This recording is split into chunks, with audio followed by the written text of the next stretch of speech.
बादशाह अकबर निरक्षर होते हुए भी इनको कलाकारों एवं बुद्धिजीवियों से विशेष प्रेम था।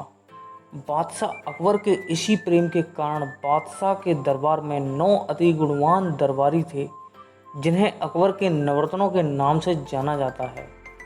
नमस्कार दोस्तों, स्वागत है आपका अपने YouTube channel things to know में।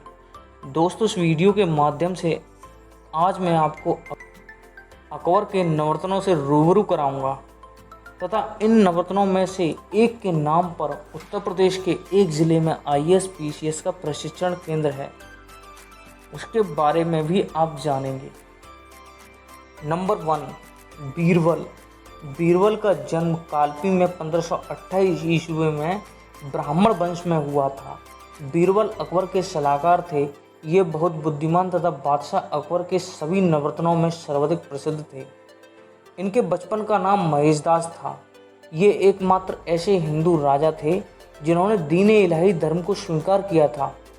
बादशाह अकबर ने 1583 ईस्वी में बीरबल को न्याय विभाग का सर्वोच्च अधिकारी नियुक्त किया। 1586 ईस्वी में यूसुफ जइयों के विद्रोह को दबाने में इनकी मृत्यु हो गई थी। दूसरे नंबर पर आते हैं अबुल फजल। अबुल फजल का जन्म 1550 ईस्वी में हुआ था तथा इनके पिता का नाम सूफी शेख मुबारक था। ये अकबर के मुख्य सलाहकार व सचिव थे।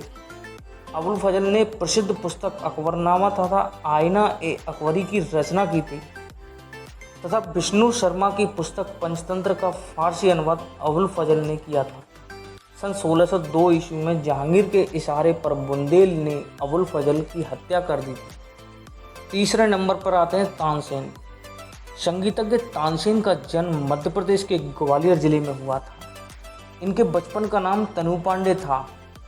तानसेन को संगीत में अत्यधिक प्रेम होने के कारण अकबर ने इन्हें अपने नवरत्नों में शामिल किया था।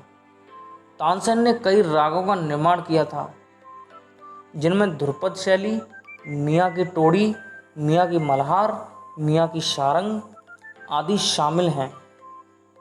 चौथे नंबर पर आते हैं राजा मानसिंह। राजा मानसिंह का जन्म जयपुर के कछवाहा राजपूत कुल में हुआ था। राजा मानसिंह अकबर की सेना के प्रधान सेनापति थे। इनकी बहन मानवाई का विवाह जहांगीर से हुआ था और मानसिंह से संबंध होने के कारण अकबर ने हिंदुओं के ऊपर से जजिया कर को हमेशा के लिए हटवा दिया था। पांचवें नंबर पर आते हैं अब्दुल रहीम खान खाना। अब्दुल रहीम खान एक खाना अकबर के संरक्षक बैरम खां के बेटे थे। इन्होंने बाबरनामा को तुर्की भाषा में लिखा था, जिसे बाद में अबुल फजल ने फारसी भाषा में अनुवाद किया था। ये जहांगीर के गुरु थे तथा गुजरात फतेह के बाद बादशाह अकबर ने इनको खान खाना की उपाधि प्रदान की थी। छठवें नंबर पर आते हैं मुल्ला दो प्याजा। ये हुमायूं के शासनकाल में अरब से भारत आए थे तथा इनका मूल नाम अब्दुल हसन था। ये अपना अधिकतर समय किताबों के साथ ही व्यतीत करते थे।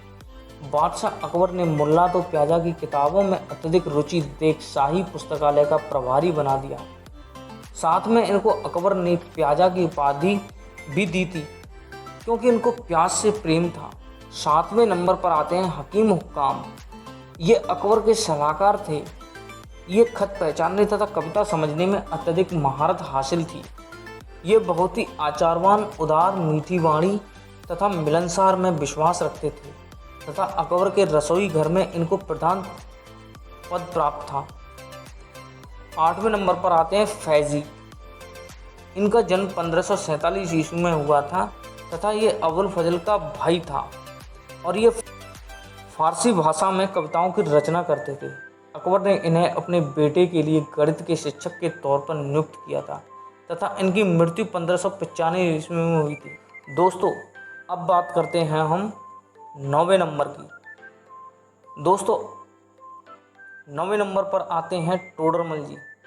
टोडरमल जी के बारे में मुगल काल के स्वर्णिम काल यानी अकबर के दौर में 2 हिंदुओं बीरबल और राजा मानसिंह का बहुत जिक्र किया जाता है, पर राजा टोडरमल का उस तरह से जिक्र नहीं होता है। हालांकि वे भी अकबर के बहुत करीबी थे। ये जाति के खत्री बनिया थे और पैसे कौड़ी के मामले में ये उस्ताद थे।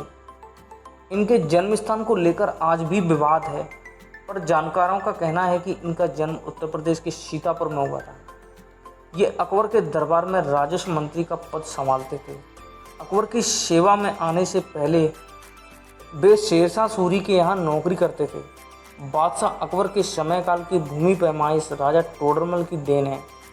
जनपद हरदोई में उत्तर प्रदेश राज्य के राजस्व अधिकारियों के लिए बनाए गए एकमात्र राजस्व प्रशिक्षण संस्थान का नाम इनके नाम रखा गया है, जहां IAS, IPS, PCS के अलावा राजस्व कर्मियों को भूलेख संबंधी प्रशिक्षण दिया जाता है।